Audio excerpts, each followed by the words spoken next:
মাদককে না বলুন। এই প্রতিপাদ্যকে সামনে রেখে যুব সমাজকে ক্রীড়ামুখী ও উৎসাহ উদ্দীপনা বৃদ্ধির লক্ষ্যে কাজ করছেন বিশিষ্ট সমাজসেবক ও ব্যবসায়ী আব্দুল কাদের উৎসব। নিজ অর্থায়নে শিরোইল কলোনি ১৯ নং ওয়ার্ড যুব সমাজকে ক্রীড়ামুখী করতে খেলাধুলা সামগ্রী সহ জার্সি বিতরণ করেছেন তিনি।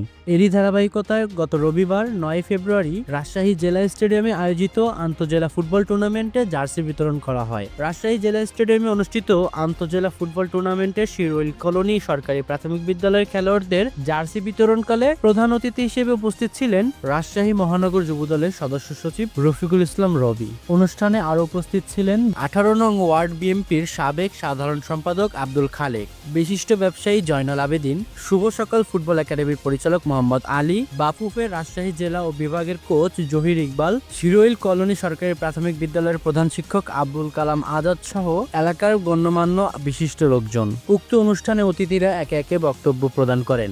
এ সময় বক্তব্যে তারা জানান, আব্দুল কাদের উৎসব মাদক থেকে যুব সমাজকে ক্রীড়ামুখী করতে যে উদ্যোগ গ্রহণ করেছে তা সত্যি প্রশংসনীয়।